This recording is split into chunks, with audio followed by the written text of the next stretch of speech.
Hello student, good morning all of you student. कैसे हो? देखिए, अपन ने कल 10 लेसन समाप्त कर दिया था। आज चलाएंगे अपन एक लेसन है जेनेटिक्स। क्या चलाएंगे? जेनेटिक्स लेसन चलाएंगे। लेसन 3 है। एक लेसन अपना 3 लेसन 3 है आनुवंशिक। लेसन है आनुवंशिकी।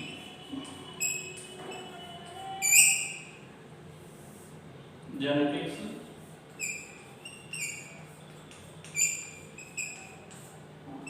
जेनेटिक्स, ठीक है। इसका पार्ट फर्स्ट पढ़ाएंगे हमारे को। पार्ट फर्स्ट देखिए, आनुवंशिकी ये लेसन तीसरा है। इसका पार्ट फर्स्ट आज अपन पढ़ेंगे, ठीक है। तो पार्ट फर्स्ट में अपन सबसे पहले पढ़ेंगे आनुवंशिकी क्या होती है, इसमें क्या क्या किया जाता है। सबसे पहले देखिए अपन पढ़ेंगे आनुवंशिकता। दो शब्द हैं इसमें, एक तो है आनुवंशिकता,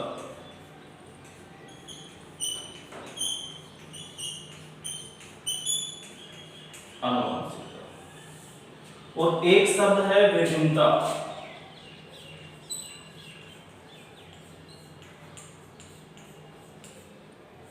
एक क्या है? विभिन्नता।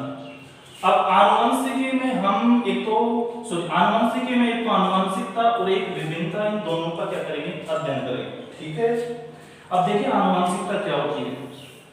अब आनुवंशिकता का मतलब होता है जो लक्षण होते हैं जो एक पीढ़ी से दूसरी पीढ़ी में जाते हैं, वही आनुवंशिकता होती है।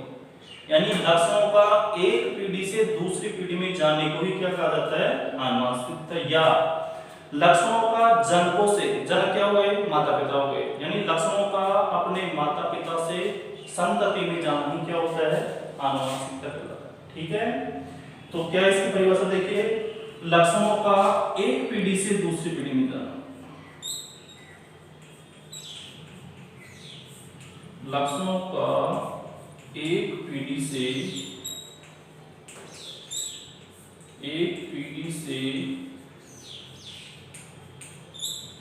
दूसरी पीढ़ी में जाना क्या होता है?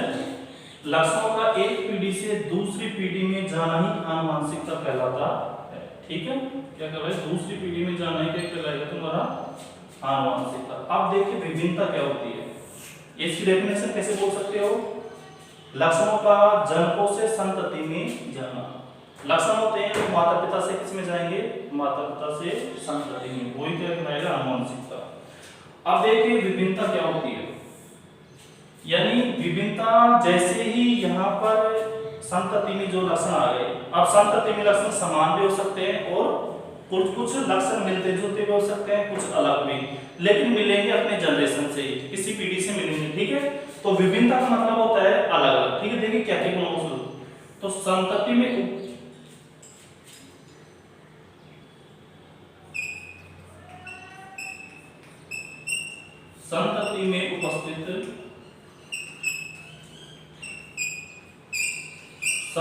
उपस्थित भिन्न लक्षण,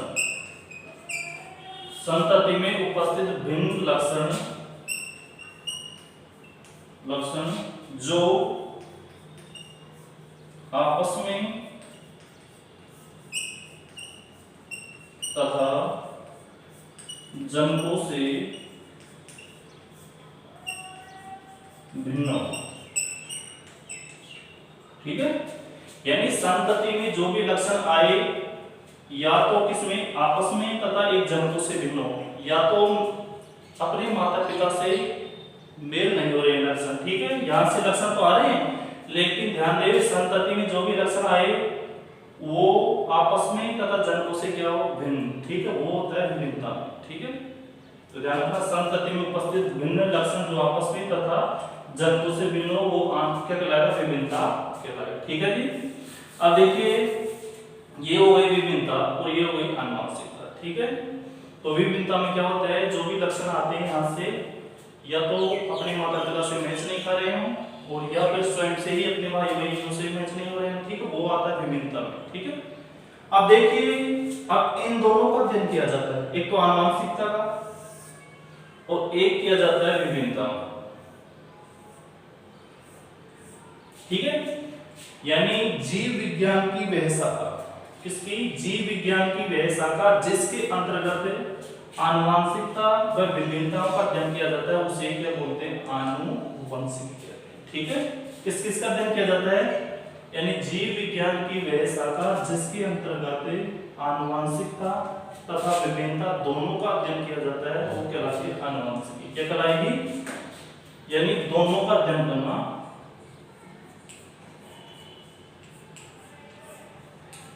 दोनों का अध्ययन करना,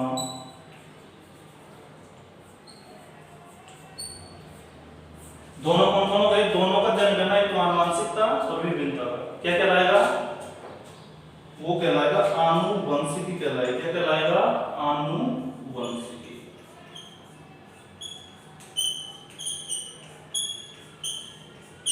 आनुवंशिकी कहलाता है, ठीक है। आनुवंशिकी किसे कहते हैं, यानी जीव विज्ञान की वह शाखा है, विज्ञान की वह शाखा जिसके अंतर्गत आनुवंशिक तथा विभिन्नता दोनों का अध्ययन किया जाता हो, उसे हम क्या कहते हैं, आनुवंशिकी कहते हैं। बात समझ में आ गई, ध्यान रखना, आनुवंशिकता का और विभिन्नता दोनों का अध्ययन करना क्या कहलाता है, आनुवंशिकी कहलाता है, ठीक है। आगे देखिए नेक्स्ट, तो आनुवंशिकी में किस किस का अध्ययन करते हैं अपन, आनुवंशिकी में आनुवंशिकता,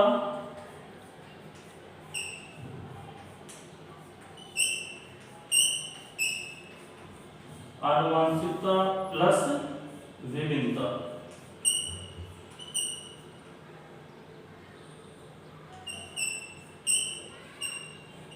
विभिन्नता, आनुवंशिकता प्लस विभिन्नता बराबर क्या होता है, आनुवंशिक, ठीक है, ध्यान रखना। आनुवंशिकता प्लस विभिन्नता बराबर क्या होता है, आनुवंशिकी। आनुवंशिकी किसके बराबर हो जाएगी, आनुवंशिकता प्लस विभिन्नता, जब दोनों का अध्ययन किया जाता है वो शाखा कहलाती है तुम्हारी आनुवंशिकी, ठीक है। नेक्स्ट देखिए,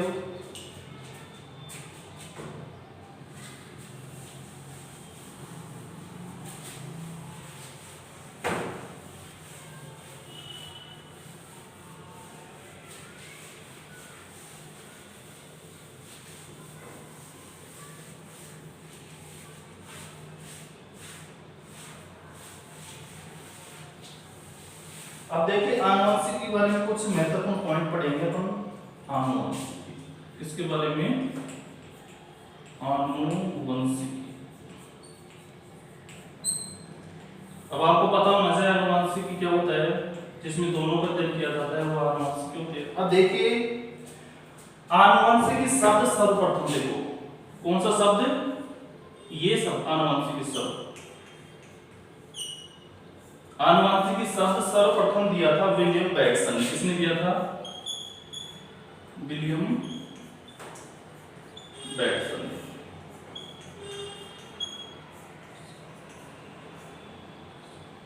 ठीक है। किसने दिया था, आनुवंशिकी शब्द सर्वप्रथम विलियम बैटसन ने दिया था, विलियम बैटसन, ठीक है। अब देखिए आनुवंशिकी शब्द तो सर्वप्रथम विलियम बैटसन ने दिया था, ठीक है। अब देखिए आनुवंशिकी के जनक किसे कहते हैं, किसके, आनुवंशिकी के जनक किसे कहते हैं, जनक। आनुवंशिकी, ये 3 पॉइंट याद रखना, जनक कहते हैं ग्रेगर जॉन मेंडल को। किसको, ग्रेगर जॉन मेंडल, ठीक है। ध्यान रखना कि आनुवंशिकी शब्द सर्वप्रथम विलियम बैटसन ने दिया और आनुवंशिकी के जनक किसे बोलते हैं, ग्रेगर जॉन मेंडल को। ये डायरेक्ट क्वेश्चन आप पूछ लिया जाता है कि शब्द किसने दिया, जनक किसे कहते हैं, ठीक है।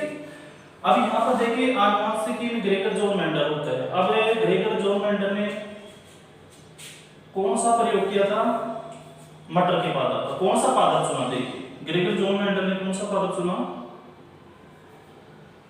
कौन से पादप का अध्ययन किया, पादप पर अध्ययन, ठीक है। पादप पर अध्ययन। कौन से पादप पर अध्ययन किया था उन्होंने? उद्यान मटर। कौन से पर? उद्यान मटर।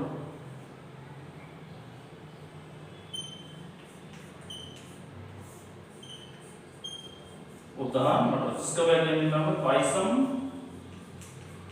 सटाइलम। पाइसम सटाइलम।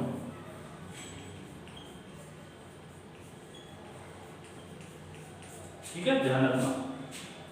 कौन से पादप पर अध्ययन किया था? उद्यान मटर जिसका पाइसम सटाइलम। अब देखिए, अब जो यहाँ पर उद्यान मटर है, ये तो किया था उद्यान मटर तो किया था, लेकिन उद्यान मटर के कितने जोड़ी लक्षण किया था यहाँ पे? अब देखिए, उद्यान मटर के इन्होंने 7 जोड़ी विपर्यासी, कितने विपर्यासी लक्षण? विपर्यासी लक्षण कितने जोड़ी लिए थे इन्होंने 7 जोड़ी विपर्यासी लक्षण। कितने जोड़ी? 7 जोड़ी विपर्यासी लक्षण।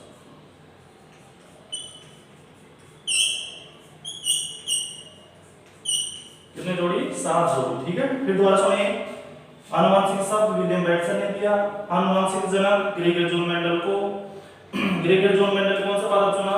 उद्यान मटर पाइसम सटाइलम। कोई कितने जोड़ी? 7 जोड़ी विपर्यासी लक्षणों में उन्होंने क्या किया? चयन किया। ठीक है, 7 जोड़ी का। अब 7 जोड़ी में देखो कौन कौन से लक्षण महत्वपूर्ण है। अब यहाँ पर महत्वपूर्ण लक्षण देखिए,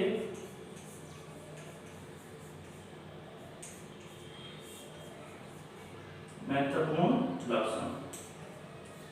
अब महत्वपूर्ण लक्षणों में कौन कौन से हैं देखिए। एक तो पादप का लंबापन और एक कोनापन हो गया। ठीक है,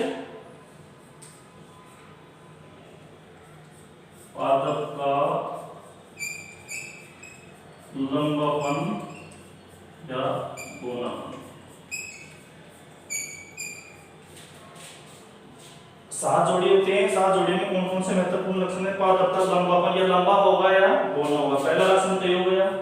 दूसरा देखो, पादप का रंग लिया था इन्होंने। क्या लिया था? पादप का रंग।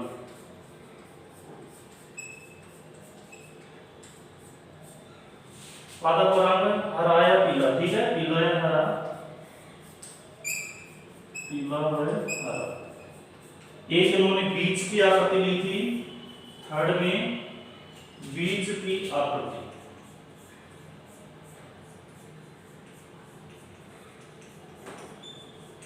बीज की आकृति या तो गोल होगी या फिर झुर्रीदार होगी। कौन सी होगी? झुर्रीदार। ठीक है, ये पॉइंट आपको याद रखने हैं।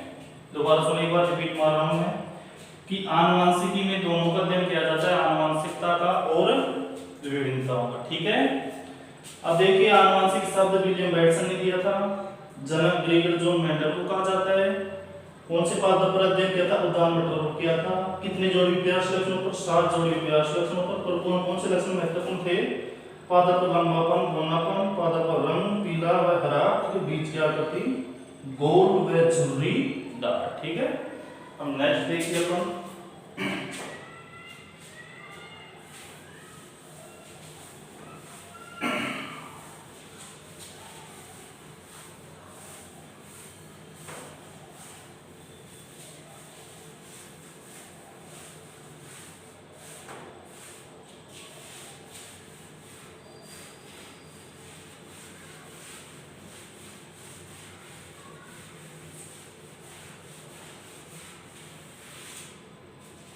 देखिए, एक पॉइंट है तुम्हारा कि मेंडल ने, मैं प्रश्न पूछूं आपसे कि मेंडल ने अपने प्रयोग में उद्यान मटर क्यों चुना? ये प्रश्न बन जाए मान लो, तो क्या बोलोगे आप कि मेंडल ने अपने प्रयोग में उद्यान मटर ही क्यों चुना? क्या आंसर है इसका? क्या आंसर है कि मेंडल ने अपने प्रयोग में, देखिए, मेंडल ने अपने प्रयोग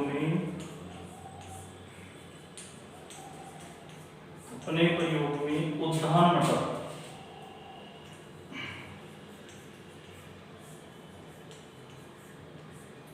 देखिए मेंडल ने अपने प्रयोग में उदाहरण मटर ही क्यों चुना, इसका क्या कारण है, उदाहरण मटर ही क्यों चुना,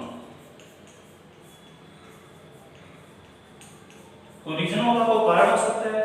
जैसे अपन 10th पास करने के बाद जैसे साइंस क्यों लेते हैं, आर्ट्स क्यों लेते हैं, ये क्या सबसे क्या मनपसंद सब्जेक्ट होते, कौन से सब्जेक्ट, ठीक है।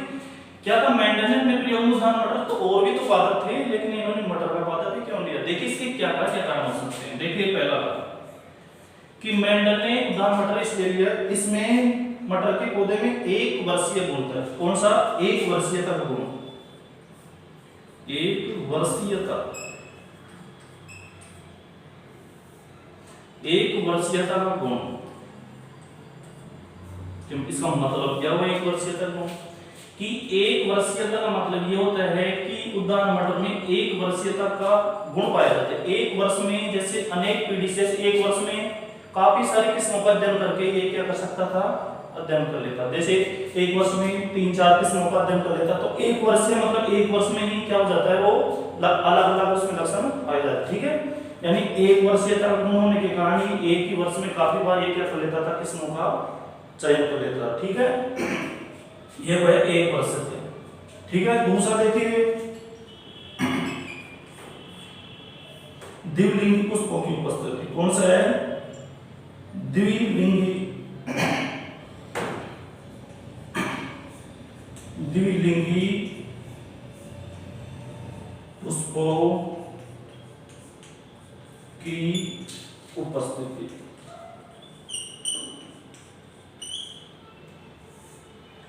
यानी द्विलिंगी दो, यानी द्विव का मतलब होता है द्विलिंगी, एक होता है उभयलिंगी, एक लिंगी, ठीक है। द्विलिंगी पुष्पों की उपस्थिति के कारण भी उन्होंने क्या लिया था, उदाहरण मटर चुना। ये क्या होता है इसका मतलब, इसका मतलब ये होता है कि द्विलिंगी पुष्पों की वजह से स्वपरागण कराने में आसानी होती है। कौन सा परागण, स्वपरागण, ठीक है। तो ध्यान रखना द्विलिंगी पुष्पों की उपस्थिति, एक वर्षीयता का गुण, ये मैं पढ़ा रहा हूं कि अपने प्रयोग में उदाहरण मटर क्यों चुना, ठीक है। तीसरा देखिए विपुंसन का गुण, कौन सा, विपुंसन,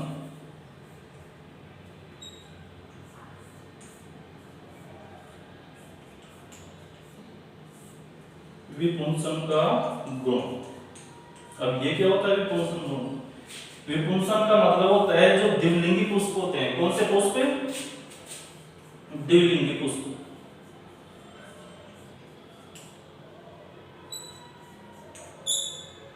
अब जो द्विलिंगी पुष्पों की जो कलिका अवस्था होती है, कौन सी, द्विलिंगी पुष्पों की, द्विलिंगी पुष्पों की जो कलिका अवस्था होती है उसमें किसको, परागकोश को, किसको, परागकोश को, किसको, परागकोश को काट दिया जाता है, ठीक है। ध्यान दोबारा सुनिए, विपुंसन क्या होता है, यानी द्विलिंगी पुष्पों की कलिका अवस्था में, कौन सी अवस्था में, द्विलिंगी पुष्पों की कलिका अवस्था में, कलिका जानते हो ना, जब उसमें कली आ जाती है, कलिका अवस्था, ठीक है, ध्यान रखना। तो परागकोश को क्या कर दिया जाता है, काट दिया जाता है वहां से, ठीक है। अब परागकोश को काट दिया जाता है तो ये विपुंसन का गुण होता है, ये परागण कराने का गुण होता है। कौन सा गुण होता है, विपुंसन का मतलब होता है या द्विलिंगी पुष्पों की कलिका अवस्था में परागकोश को काट दिया जाता है, और काटते ही ध्यान रखना परागण, पर परागण, कौन सा परागण, ये विपुंसन होता है जो पर परागण कराने में क्या होता है, सहायक होता है, क्या होता है, सहायक, ठीक है, ध्यान रखना। कौन सा परागण, पर परागण कराने में सहायक होता है, पर परागण कराने में सहायक,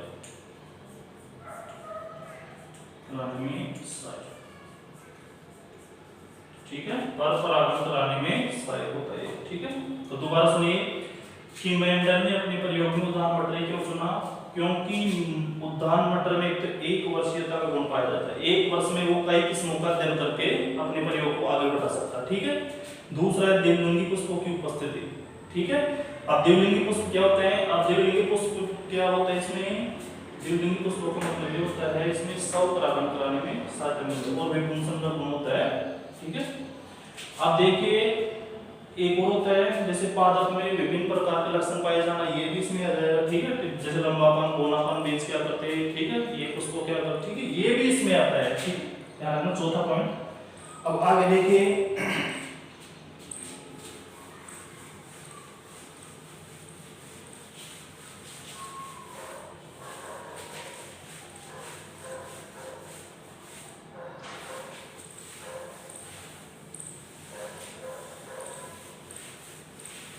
अब जैसे ही मेंडल ने यहाँ पर अपना प्रयोग कर लिया उदाहरण मटर पर, तो क्या हो गया, सफल हो गया। क्या हो गया, सफल। अब सफलता के कारण भी होने चाहिए भाई, उदाहरण मटर तो इन्होंने सुन लिया, अब सुनते ही ये क्या हो गया, इसकी सफलता मिल गई इसको। तो मेंडल ने उदाहरण मटर को सफलता के कारण क्या हुए, सफलता के कारण अपने परिमेंडल ने मेंडल के प्रयोग, हाँ मेंडल के प्रयोग, मेंडल के प्रयोग का सफलता का कारण,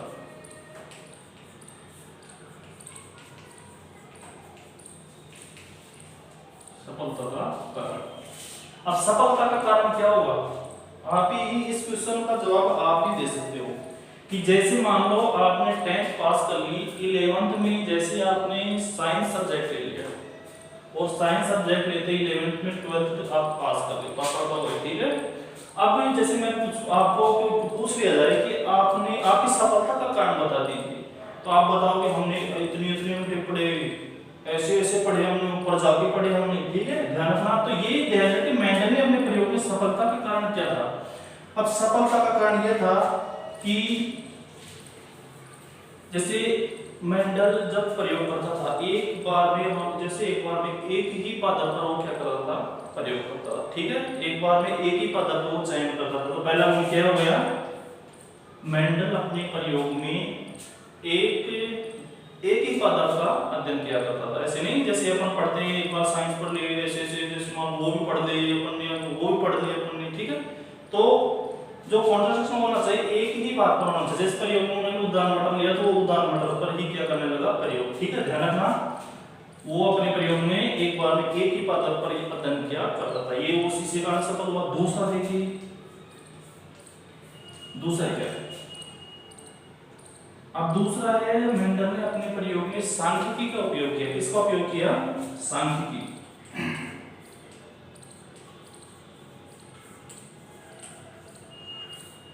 सांख्यिकी, मेंडल ने अपने प्रयोग में सांख्यिकी का विश्लेषण किया। सांख्यिकी जानते हो क्या होती है, जैसे सांख्यिकी मतलब तो गणित की शाखा सांख्यिकी, ठीक है। ध्यान रखना, अब इसमें क्या किया जाता है, जैसे अपन परागण कराते हैं, ठीक है। परागण करने के फलस्वरूप जैसे मान लो अपन स्वपरागण कराते हैं या परपरागण कराते हैं या क्रॉस करवाते हैं, तो उसमें किसकी, सांख्यिकी की जरूरत पड़ती है, ठीक है। सांख्यिकी गणित की शाखा सांख्यिकी, ठीक है। तो उन्होंने साइंस में देखो मैथ का प्रयोग कर रहा, ठीक है। ध्यान रखना, तो अपने प्रयोग में सफलता सांख्यिकी का प्रयोग भी कर दिया, ठीक है।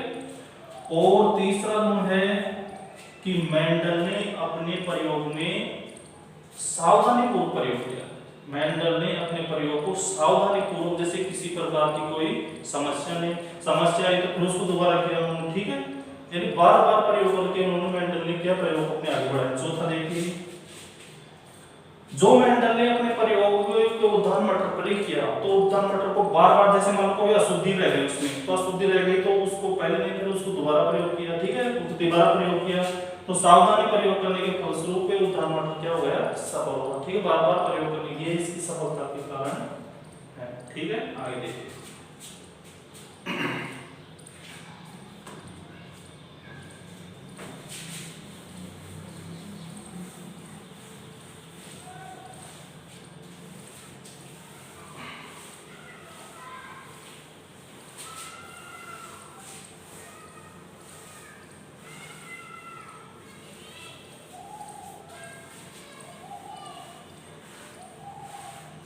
देखिए एक प्रश्न और पूछा जाता है, मेंडल की पुनर्खोजकर्ता वैज्ञानिक, मेंडल के नियमों की पुनर्खोजकर्ता वैज्ञानिक, देखिए उसको देख लीजिए। मेंडल के नियमों के पुनर्खोजकर्ता,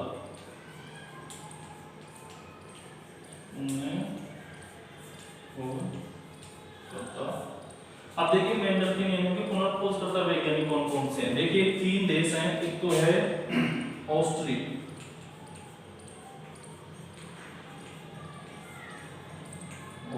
ठीक है। एक है जर्मनी और एक है पोलैंड।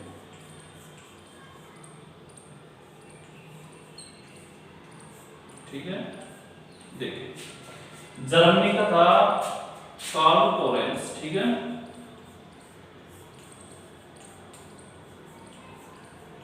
कार्ल पोरेंस, ठीक है। ऑस्ट्रिया का था एरिक वोन शेरमन, एरिक वोन शेरमन, ठीक है।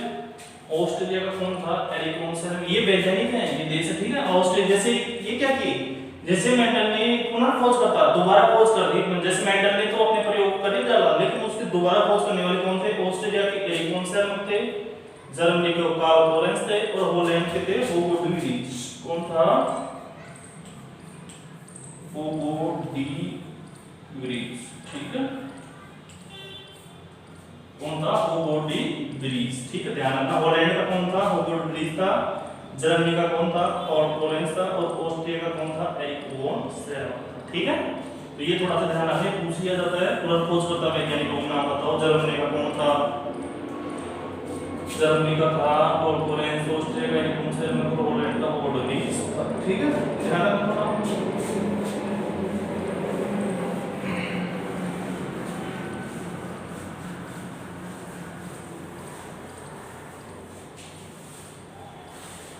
अब पढ़ेंगे अपन मेंडल का एक संकरण प्रयोग, ठीक है। क्या पढ़ेंगे?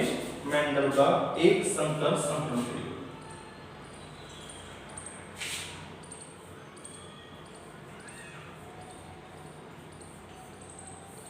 मेंडल का एक संकरण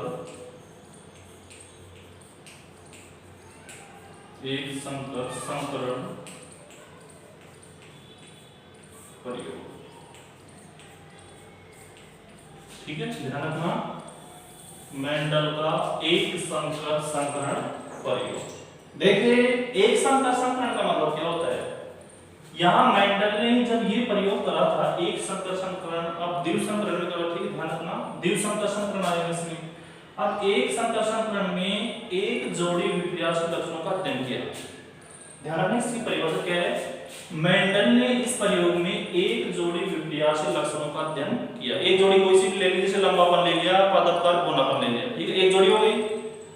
और दो जोड़ी लेगा, दो द्विसंकरण में दो जोड़ी आ जाएंगी, ठीक है, ध्यान रखना। तो मेंडल ने अपने प्रयोग में एक जोड़ी विपर्यास लक्षणों का अध्ययन किया। मेंडल ने अपने प्रयोग में एक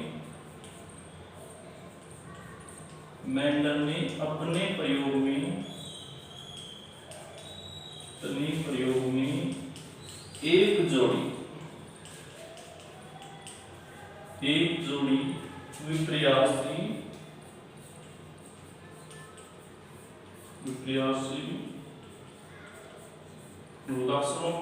विपर्यासी लक्षणों का अध्ययन किया।